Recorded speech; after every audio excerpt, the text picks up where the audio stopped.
എനിക്കുണ്ടായ ഒരുപാട് അനുഭവങ്ങളിൽ ഒന്ന് മാത്രം ഞാൻ നിങ്ങളോട് പറയാം. സിയംബലിയുള്ളാഹി ആരോടും സംസാരിക്കാതെ ഉള്ള ഒരു കാലമുണ്ടായിരുന്നു. അന്ന് ഞാൻ അവിടെ പോയി എനിക്ക് സംസാരിക്കേണ്ട, കണ്ടാൽ മതി എന്ന നിലക്ക് പോയി. അപ്പോൾ ഇങ്ങോട്ട് സംസാരിക്കാൻ തുടങ്ങി. നമ്മളെല്ലാം ഒരു വഴിയിൽ തന്നെ. പക്ഷേ ഞങ്ങൾ ഖദർ നബി അലൈഹിസ്സലാമിൻ്റെ മാർഗമാണ് നടത്തി വരുന്നത്, നിങ്ങൾ മൂസാ നബി അലൈഹിസ്സലാമിൻ്റെ മാർഗമാണ് നടത്തുന്നത്. അതുകൊണ്ട് നിങ്ങൾ പോയി ഇവിടെ ഇൽമ് പഠിപ്പിക്കണം, മദ്രസ ഉണ്ടാക്കണം, ദർസ് ഉണ്ടാക്കണം, പള്ളി ഉണ്ടാക്കണം, അത് പറയണം. ഒരു ശ്വാസത്തിൽ എത്രയാണ് പറയാൻ കഴിയുക? അതെല്ലാം മൂപ്പരോട് പറഞ്ഞു. ബഹുമാനപ്പെട്ട സിയംബലിയുള്ളാഹി നമുക്ക് പറഞ്ഞു തരികയും ആ കടുപ്പം നമ്മളെ ഹൃദയത്തിൽ ഇട്ടു തരികയും ചെയ്തിട്ടുണ്ട്. സാധാരണക്കാരായ ജനങ്ങൾ വന്നിട്ട് എനിക്ക് പുര വേണം, പറമ്പ് വേണം, മറ്റത് വേണം, മറിച്ച് വേണം എന്നൊക്കെ പറയും. അതിനൊന്നും ആർക്കും അത് ആയിക്കോട്ടെ. അപ്പോൾ സിയംബലിയുള്ളാഹിക്ക് അധികം ആളും പോകൽ ഇതിനാണ്. എനിക്കൊരു പുര വേണം, എനിക്ക് അവിടെ പറമ്പ് വേണം, എനിക്കത് വേണം, ഇത് വേണം. അപ്പോൾ അത് ഹലാലാണല്ലോ, അതുകൊണ്ട് അതിനുവേണ്ടി താഴ്ന്നു കൊടുക്കും. അഹ്ലുസുന്നത്ത് വൽ ജമാഅത്തിൻ്റെ കക്ഷികൾ ശക്തിപ്പെട്ടുകൊണ്ടിരിക്കുകയും അതേ സമയത്ത് മറ്റ് കക്ഷികൾ ഛിന്ന ഭിന്നമായി ഒരുപാട് കക്ഷികളായി പിരിഞ്ഞ് അവരേതാണ് ശരി ഏതാണ് തെറ്റ് എന്ന് പറഞ്ഞിട്ട് ജിന്നിൻ്റെ ആളുകളും ശൈത്താൻ്റെ ആളുകളും പല ആളുകളുമായി ഇങ്ങനെ ഛിന്ന ഭിന്നമായിക്കൊണ്ടിരിക്കുകയാണ്. അതെല്ലാം ബഹുമാനപ്പെട്ട ശൈഖുനായുടെ കറാമത്തുകളിൽ പെട്ടതാണ്. ഇദാ അഹബ്ബല്ലാഹു റജുലൻ യഖൂലുല്ലാഹു ലിജിബ്രീൽ അലൈഹിസ്സലാം യാ ജിബ്രീൽ ഇന്ന ഫുലാനൻ ഉഹിബ്ബുഹു ഫഅഹിബ്ബഹു فيقول جبريل عليه السلام لسائر الملائكة يا ملائكة الله إن فلانا يحبه الله ويحبه وأنا أحبه فأحبوه فيحبه الملائكة كلهم ويوضع له القبول. صدق رسول الله صلى الله عليه وسلم.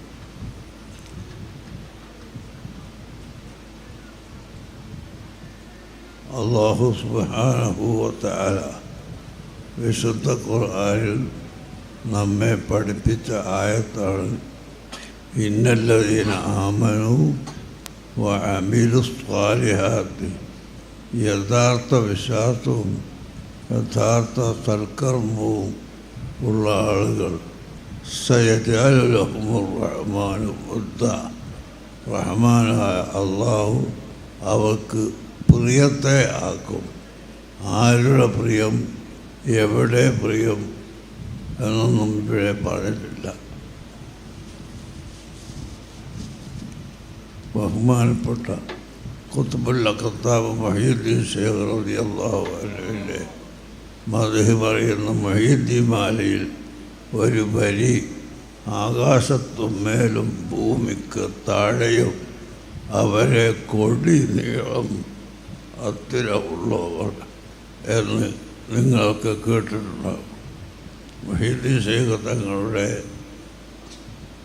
കൊടി ഇതിനെ പരിഹസിച്ചുകൊണ്ട് ഒരു ബിദ്അത്തുകാരൻ ചോദിച്ചു, ദത്ത് കൊടിയത്ത് മഴയുടെ കൊടിയോ ബടിയുടെ കൊടിയോ ദത്ത് കൊടിയായിക്കൊടി എന്നിട്ട് പരിഹസിച്ച് പതിയബ്ദുൽ ഖാദിർ മുസ്ലിയാരുമായിട്ടുള്ള വാദപ്രതിവാദത്തിന്. അപ്പോൾ അബ്ദുൽ ഖാദർ മുസ്ലിയാർ പറഞ്ഞു, ഇത് കൊടി ആ കൊടിയല്ല, അവിടുത്തെ ഖുത്ബുൽ അഖ്താബിൻ്റെ പേരും പ്രശസ്തിയും അവിടുന്ന് കൊണ്ടുവന്ന ദീനും ആണ്. അതുപോലെ ബഹുമാനപ്പെട്ട ഷെയ്ഖ് മുഹമ്മദ് അബൂബക്കർ മടവൂരി ഖദ്ദസല്ലാഹു സിർറഹു മഹാനവറുകൾ ഇവിടെ ജീവിച്ച കാലം ആവശ്യമായ നിർദ്ദേശങ്ങളും ആവശ്യമായ ഉപദേശങ്ങളും ധാരാളമായി നടത്തിയിട്ടുണ്ട്. പക്ഷെ ഒരു വ്യക്തി ഒരു വലിയാണ് എന്നെങ്ങനെയാണ് നമ്മൾ മനസ്സിലാക്കൽ? ബഹുമാനപ്പെട്ടവർ വലിയാണ് എന്ന് മനസ്സിലാക്കാൻ എൻ്റെ അനുഭവത്തിൽ ഒരുപാട് കാര്യങ്ങൾ ഉണ്ടായിട്ടുണ്ട്. ഇന്ന മിൻ ഇബാദില്ലാഹി മൻ ലൗ അഖ്സമ അലല്ലാഹി ലഅബറഹു. അള്ളാഹുവിൻ്റെ അടിമകളിൽ ചിലരുണ്ട്, അവർ സത്യം ചെയ്തൊരു കാര്യം അങ്ങ് പറഞ്ഞാൽ അള്ളാഹു അത് നടപ്പിൽ വരുത്തുക തന്നെ ചെയ്യും എന്ന് സഹീഹുൽ ബുഖാരിയുടെ ഹദീസിൽ നമുക്ക് കാണാം. എനിക്കുണ്ടായ ഒരുപാട് അനുഭവങ്ങളിൽ ഒന്ന് മാത്രം ഞാൻ നിങ്ങളോട് പറയാം. സിയംബലിയുള്ളാഹി ആരോടും സംസാരിക്കാതെ ഉള്ള ഒരു കാലമുണ്ടായിരുന്നു. അന്ന് ഞാൻ അവിടെ പോയി, എനിക്ക് സംസാരിക്കേണ്ട, കണ്ടാൽ മതി എന്ന നിലക്ക് പോയി. അപ്പോൾ ഇങ്ങോട്ട് സംസാരിക്കാൻ തുടങ്ങി. ഒരുപാട് കാര്യങ്ങൾ സംസാരിച്ചു. ഞാൻ ചെല്ലുമ്പം ളുഹാ നിസ്കരിക്കുകയാണ്. ളുഹാ 8 റക്അത്തും നിസ്കരിച്ച് തിരിഞ്ഞങ്ങോട്ട് ഇരുന്നിട്ട് സംസാരിക്കാനായിട്ട് തുടങ്ങി. ഹഖായിക്കുകളും അഹ്ലുസുന്നത്തി വൽ ജമാഅത്തിൻ്റെ അഖീദയും ഇതിങ്ങനെ പറയാൻ തുടങ്ങിയപ്പോഴാണ് ഞാൻ പറഞ്ഞത്, നിങ്ങൾ എപ്പോഴെല്ലാം നിങ്ങളെ ആ വഴിയിലേക്ക് ചേർക്കണം,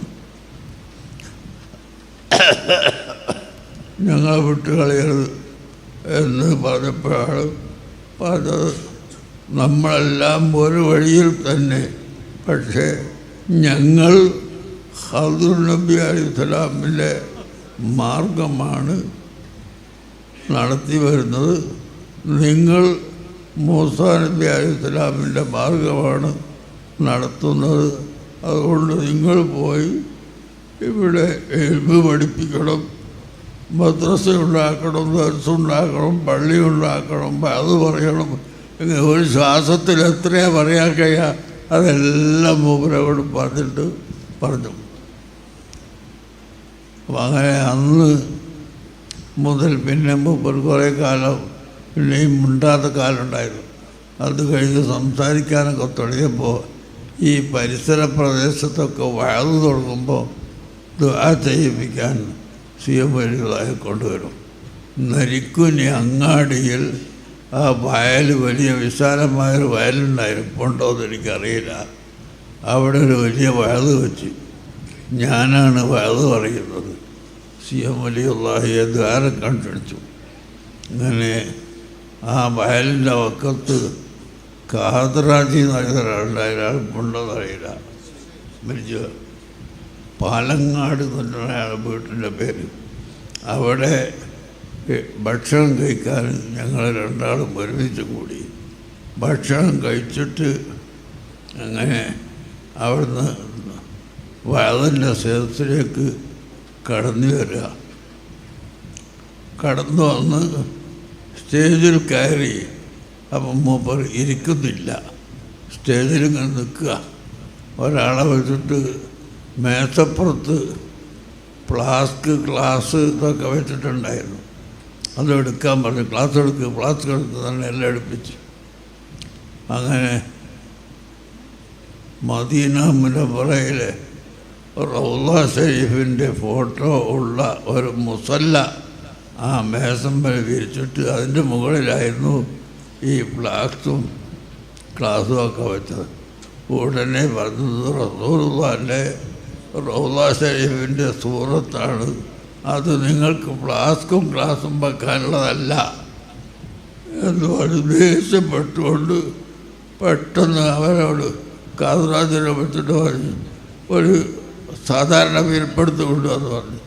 അയാൾ ഓടിപ്പോയി വീട്ടിൽ പോയിട്ട് നല്ലൊരു വിരിപ്പെടുത്ത് കൊണ്ടുവന്ന് മേശപ്പുറത്ത് വിരിച്ചതിന് ശേഷം ഇനിയൊന്ന ഫ്ലാസ്കോ ക്ലാസ്സോ ബഡിയോ എന്ത് വേണമെങ്കിലും വെച്ചോ എന്ന് പറഞ്ഞു.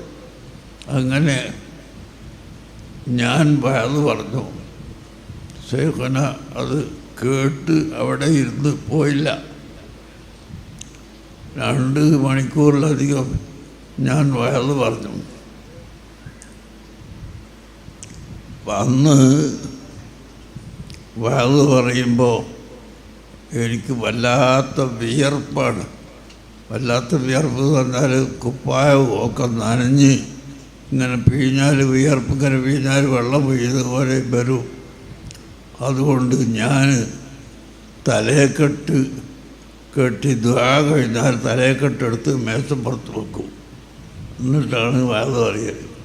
ഇങ്ങനെ വയത് കഴിഞ്ഞതിന് ശേഷം എന്നെ ഒരു മൂലയിലേക്ക് കൂട്ടിക്കൊണ്ടുപോയി ഇതെന്തിനാ തലയെക്കെട്ട് എടുത്തു വെച്ചാണെന്ന് ചോദിച്ചു. അപ്പോൾ ഞാൻ പറഞ്ഞു, നിങ്ങൾ കണ്ടില്ലേ എൻ്റെ കുപ്പായൊക്കെ നനഞ്ഞിട്ട് വിയർപ്പ് ഇങ്ങനെ വലിക്കുന്നുണ്ടല്ലോ, ഈ വിയർപ്പുള്ള ഞാൻ തലക്കെട്ട് കെട്ടിക്കൊണ്ട് വയത് പറഞ്ഞാൽ പിറ്റേ ദിവസം എനിക്ക് കൂച്ചടച്ചിട്ട് വയത് പറയാൻ കഴിയൂല, അതുകൊണ്ടാണ് എന്ന് പറഞ്ഞു. അപ്പം എന്നോട് പഴയ വാക്കിൻ്റെ ഗൗരവം, നാളെ മുതൽ നിങ്ങൾക്ക് ആ രോഗം ഇല്ല, ഒരൊറ്റപ്പുറത്തിനൊക്കെ പറയും. അള്ളാഹു ശിവയാക്കട്ടേതോ അല്ലെങ്കിൽ കുറച്ച് കഴിഞ്ഞിട്ട് മാറിക്കൊള്ളുന്നൊന്നുമല്ല. നാളെ മുതൽ ആ വിയർപ്പിൻ്റെ രോഗമല്ല. അവിടെ നാളെ മുതൽ തലയിൽ കെട്ടാണ്ട് അത് പറയണ്ടെന്ന് പറഞ്ഞു. അങ്ങനെ പിറ്റേന്ന് മുതൽ എൻ്റെ ആ രോഗം ഞാൻ കണ്ടിട്ടില്ല. ശരീരമൊട്ടാകെ വിയർത്ത് കുളിച്ച് പറയാൻ കഴിയാതെ ആവുന്ന അവസ്ഥ ഉണ്ടായിരുന്നത്. പിന്നെ എനിക്കത് കണ്ടിട്ടില്ല. നാളെ മുതൽ അതില്ല എന്നാണ് പറഞ്ഞത്. അപ്പോൾ ഇന്ന മിൻ ഇബാദില്ലാഹി മൻ ലൗ അഖ്സമ അലല്ലാഹി ലഅബറഹു എന്ന ഹദീസ് ഞാൻ ഓർക്കുകയുണ്ടായി. അള്ളാഹുവിൻ്റെ അടിമകളിൽ ചിലരുണ്ട്, അവർ ഒരു കാര്യം സത്യം ചെയ്ത് അങ്ങോട്ട് പറഞ്ഞാൽ അള്ളാഹു അതിന് നടപ്പിൽ വരുത്തും എന്ന് ഇമാം ബുഖാരി ഉദ്ധരിച്ച സഹീഹായ ഹദീസിൽ നമുക്ക് കാണാം. അത് ഞാനിങ്ങനെ ആലോചിച്ചു. അപ്പോൾ അന്ന് മുതൽ ഇന്ന് വരെ പിന്നീട് ആ രോഗം ഉണ്ടായിട്ടില്ല. പിന്നെ വേറെ പല അനുഭവങ്ങളുണ്ട്, അതിപ്പോൾ ഞാൻ പറയുന്നില്ല. ഏതായിരുന്നാലും നേരത്തെ നിങ്ങൾ കേട്ടതുപോലെ അവിടുത്തെ പ്രവർത്തനം സംഘടനയുടെ പ്രസിഡൻ്റായിട്ടോ സെക്രട്ടറിയായിട്ടോ നിന്നുകൊണ്ടല്ല. നിങ്ങൾ സംഘടനയിൽ ഉറച്ചു നിൽക്കണം, അത് ഇന്ന നിലക്ക് പ്രവർത്തിക്കണം എന്നൊക്കെ ഞങ്ങളോട് പറഞ്ഞു തരികയും ഞങ്ങൾക്ക് മനസ്സിലാക്കി തരികയും ചെയ്ത ആ കാലഘട്ടത്തിൽ അന്ന് മുതൽ ഇവിടെ അഹ്ലുസുന്നത്ത് വൽ ജമാഅത്തിൻ്റെ വളർച്ച തന്നെയാണല്ലോ ഉള്ളത്. നേരത്തെ പറഞ്ഞതുപോലെ അഹ്ലുസുന്നത്ത് വൽ ജമാഅത്തിൻ്റെ വളർച്ചയാണ്, സുന്നത്ത് ജമാഅത്തിനെ വളർത്തലാണ് അവരുടെ ലക്ഷ്യം. ബിദഈ പ്രസ്ഥാനക്കാരനെ കാണാൻ കഴിയില്ല. ബിദഈയായ മനുഷ്യനെ അടുത്തേക്ക് അടുപ്പിക്കാത്തത് എന്തുകൊണ്ട്? അവൻ്റെ ഖൽബിൽ ഈമാനില്ല. ഇപ്പോൾ തന്നെ നിങ്ങൾ നോക്ക്, അഹ്ലുസുന്നത്തി വൽ ജമാഅത്തിൻ്റെ പുറത്തുള്ള കക്ഷികൾ എല്ലാം സയ്യിദുൽ വജൂദ് മുഹമ്മദുർ റസൂലുള്ളാഹി സ്വല്ലല്ലാഹു അലൈഹി വസല്ലം തങ്ങളെ വെറും ഒരു സാധാരണ മനുഷ്യനായി ചിത്രീകരിക്കുകയും മുഹമ്മദ് നബി സാധാരണ മനുഷ്യനായി ജനിച്ചു, അബ്ദുള്ളയുടെയും ആമിനയുടെയും മകനായി സാധാരണ മനുഷ്യനായി ജനിച്ചു, സാധാരണ മനുഷ്യനായി ജീവിച്ചു, സാധാരണ മനുഷ്യനായി മരണപ്പെട്ടു പോയി എന്നാണ് അവർ പാഠപുസ്തകത്തിലടക്കം പഠിപ്പിച്ചുകൊണ്ടിരിക്കുന്നത്. ഇപ്പോൾ വീണ്ടും കഴിഞ്ഞ 2 മാസം മുമ്പ് അത് അവരുടെ പത്രത്തിൽ എഴുതിയിട്ട് അതിൻ്റെ ശേഷം പിന്നെ എഴുതിയത് ഇങ്ങനെ ആയതുകൊണ്ടാണ് മുഹമ്മദ് നബി മരിച്ചതിന് ശേഷം മറവ് ചെയ്യപ്പെട്ടത്. അങ്ങനെ മറവ് ചെയ്തിട്ടില്ലെങ്കിൽ സാധാരണ മറ്റാളുകളെപ്പോലെ തന്നെ ദ്രവിച്ച് മണം വെച്ച് വളരെ ബുദ്ധിമുട്ടായി പോകുമായിരുന്നു. അങ്ങനെ പോകാതിരിക്കാനാണ് മറവ് ചെയ്യപ്പെട്ടിട്ടുള്ളത് എന്ന് എഴുതുകയും സയ്യിദുനാ റസൂലുള്ളാഹി സ്വല്ലല്ലാഹു അലൈഹി വസല്ലമ തങ്ങളെ നിസ്സാരപ്പെടുത്തുകയും ചെയ്തുകൊണ്ടാണ് അവരെ കുട്ടികൾക്ക് വരെ പഠിപ്പിക്കുന്നത്.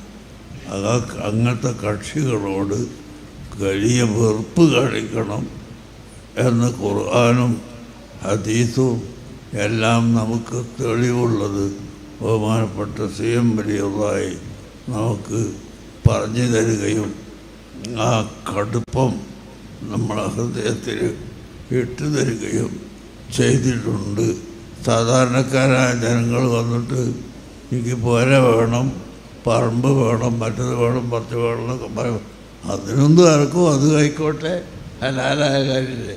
റബ്ബനാ ആതിനാ ഫിദ്ദുനിയ ഹസന എന്നല്ല, ദുനിയാവിൽ ഞങ്ങൾക്ക് ഗുണം തരണം, പിന്നെ ആഖിറത്തെ ഹസനത്തൻ, ആഖിറത്തിൽ ഞങ്ങൾക്ക് ഗുണം തരണം, വഖിനാ അദാബന്നാർ, നരകശിക്ഷയെ തൊട്ട് ഞങ്ങളെ കാക്കണം എന്നാൽ ദുആയാണല്ലോ ജാമിഅ ദുആ. അപ്പോൾ CM വലിയ അധികം ആളും പോകല് ഇതിനാണ്. എനിക്കൊരു പുര വേണം, എനിക്ക് അവിടെ പറമ്പ് വേണം, എനിക്കത് വേണം, ഇത് വേണം. അപ്പോൾ അത് ഹലാലാണല്ലോ, അതുകൊണ്ട് അതിനുവേണ്ടി താഴ്ന്നു കൊടുക്കൂ. അതുകൊണ്ട് ആഖിറത്തിനെ പറ്റി പറഞ്ഞിട്ടില്ലാതെ അർത്ഥമല്ല. ദുനിയാവിലുള്ള ഹലാലായ കാര്യത്തിന് വേണ്ടി ദ്വാരക്കാൻ പറഞ്ഞു കൊടുക്കുമ്പോൾ പറയുമ്പോൾ ദ്വാ ചെയ്ത് കൊടുക്കും. ഹറാമായ കാര്യത്തിനല്ല. എനിക്കൊരു പുഴ വേണം, അല്ലാഹു തആലക്ക് ഉടനെ പുര ഉണ്ടാക്കി തരട്ടെ, പൂർത്തിയാക്കി തരട്ടെ എന്ന് ആർക്കും. എനിക്ക് മകളെ കെട്ടിക്കാനുണ്ട്, അതിൻ്റെ വഴികളൊന്നുമില്ല എന്ന് പറഞ്ഞാൽ ഉടനെ അതിനുവേണ്ടി ദ്വാ ചെയ്ത് കൊടുക്കും. അങ്ങനെ ഇവിടുത്തെ ഹലാലായ കാര്യത്തിനും സുന്നത്തായ കാര്യത്തിനും മറ്റ് ആവശ്യമുള്ള എല്ലാ കാര്യത്തിനും ദ്വാ ചെയ്ത് കൊടുക്കും. അതൊന്നുമില്ല, ഞാനിവിടെ വന്നത് എൻ്റെ ഈമാൻ ശക്തിപ്പെടുത്താൻ വേണ്ടിയാണ് എന്ന് പറഞ്ഞാൽ ആ ആളുകളോട് പറഞ്ഞാലും പറയാത്തവരോടും ഈമാൻ ശക്തിപ്പെടുത്തണം. അഹ്ലുസുന്നത്തി വൽ ജമാഅത്തിൽ നിന്നാൽ മാത്രമേ ഈമാൻ ശക്തിയാവുകയുള്ളൂ എന്ന് പഠിപ്പിച്ചു കൊടുക്കുക. അതാണ് ബഹുമാനപ്പെട്ടവർ ചെയ്തിട്ടുണ്ടായത്. അതുകൊണ്ട് നേരത്തെ നിങ്ങൾ കേട്ടതുപോലെ ഉറൂസിന് പങ്കെടുക്കുക എന്ന് പറഞ്ഞാൽ അവരോടുള്ള മഹബത്ത് അഹ്ലുസുന്നത്തി വൽ ജമാഅത്ത് ഇവിടെ നിലനിർത്തലാണ്. അഹ്ലുസുന്നത്തി വൽ ജമാഅത്തിൻ്റെ ആശയങ്ങളും ആദർശങ്ങളും ഇവിടെ പഠിപ്പിക്കാനും നിലനിർത്താനും ഉത്സാഹിക്കുകയും അതിനുവേണ്ടി പ്രവർത്തിക്കുകയും ചെയ്യുക. അതാണ് ബഹുമാനപ്പെട്ട CM പ്രിയതയോടുള്ള മഹബത്ത്. അതായിരിക്കണം. അൽഹംദുലില്ലാഹ് ഇന്ന് അഹ്ലുസുന്നത്ത് വൽ ജമാഅത്തിൻ്റെ കക്ഷികൾ ശക്തിപ്പെട്ടുകൊണ്ടിരിക്കുകയും അതേസമയത്ത് മറ്റ് കക്ഷികൾ ഛിന്ന ഭിന്നമായി ഒരുപാട് കക്ഷികളായി പിരിഞ്ഞ് അവരേതാണ് ശരി ഏതാണ് തെറ്റ് എന്ന് പറഞ്ഞിട്ട് ജിന്നിൻ്റെ ആളുകളും ശൈത്താൻ്റെ ആളുകളും പല ആളുകളുമായി ഇങ്ങനെ ഛിന്ന ഭിന്നമായിക്കൊണ്ടിരിക്കുകയാണ്. അതെല്ലാം ബഹുമാനപ്പെട്ട ശൈഖുനായുടെ കറാമത്തുകളിൽ പെട്ടതാണ് എന്ന് നേരത്തെ നിങ്ങളോട് പറഞ്ഞല്ലോ. അതുകൊണ്ട് അങ്ങനത്തെ കറാമത്ത് അഹ്ലുസുന്നത്തി വൽ ജമാഅത്ത് നിലനിർത്തലാണ് കറാമത്ത്. അതിൻ്റെ സബബുകളുണ്ടാക്കലാണ് കറാമത്ത്. അതാണ് നമ്മുടെ ലക്ഷ്യം വേണ്ടത്. ഉറൂസിന് വരിക, ഭക്ഷണം കഴിക്കുക, അതൊക്കെ ബർക്കത്തുള്ള കാര്യം തന്നെയാണ്. പക്ഷെ അതൊന്നുമല്ല നമ്മുടെ ലക്ഷ്യം. അഹ്ലുസുന്നത്തി വൽ ജമാഅത്തിൻ്റെ ആശയം ഇവിടെ നിലനിർത്തുക, അതിനുവേണ്ടി പ്രവർത്തിക്കുക, അതിനുവേണ്ടി അധ്വാനിക്കുക. അല്ലാഹു സുബ്ഹാനഹു വ തആല ബഹുമാനപ്പെട്ടവർക്ക് ഇനിയും ഷറഫിനെയും ദർദനെയും ഏറ്റിക്കൊടുക്കുവാനാകട്ടെ. അവിടുത്തെ ബർക്കത്ത് കൊണ്ട് നമ്മളെ ഈമാനെ അല്ലാഹു ശക്തിപ്പെടുത്തി തരുവാനാകട്ടെ. നമ്മളെ ഭാര്യമാരുടെയും മക്കളുടെയും കുടുംബങ്ങളുടെയും ബന്ധപ്പെട്ട എല്ലാവരുടെയും എല്ലാ രോഗങ്ങളും അല്ലാഹു തആല ശിഫയാക്കി തരുവാനാകട്ടെ. സുന്നത്ത് ജമാഅത്തിൽ അടിയുറച്ച് ജീവിക്കാനും പഠിക്കാനും പഠിപ്പിക്കാനും അല്ലാഹു തൗഫീഖ് നൽകുവാനാകട്ടെ. മർക്കസ് സഖാഫത്ത് സുന്നിയയിൽ ചുരുങ്ങിയത് ഒരു 3 മാസം കൂടുമ്പോഴെങ്കിലും സിയം വലിയതായി വരാറുണ്ടായിരുന്നു. വന്നിട്ട് ആ പറമ്പ് കൂടെ ഒക്കെ ഇങ്ങനെയാണ് അത് നമുക്കുള്ള അങ്ങനെ ഓരോന്ന് ചൂണ്ടിക്കാണിച്ചു തരും. ഞാൻ കാണിച്ചു തന്നതൊക്കെ ഏകദേശം നമുക്ക് കിട്ടിയിട്ടുണ്ട്. വേറെ ഒന്ന് നമ്മൾ ചോദിച്ചപ്പോൾ അത് ഇപ്പോൾ വേണ്ടതോ ഇപ്പോൾ അറിയില്ല, അർത്ഥം എന്താ നമുക്കറിയില്ല. അള്ളാഹു ആലോ. ഏതായാലും അത് കിട്ടിയിട്ടില്ല. ചുരുക്കത്തിൽ പറയാം,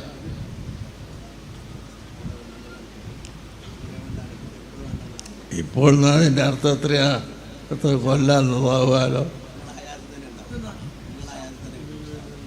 അതായിരിക്കാം അള്ളാഹു ആലോ.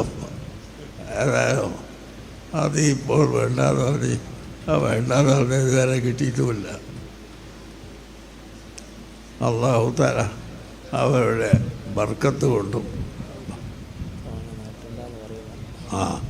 ഔലിയാക്കളുടെ ബർക്കത്ത് കൊണ്ടും അള്ളാഹു നമ്മുടെ എല്ലാ ദോഷങ്ങളും പുറത്തു തരട്ടെ.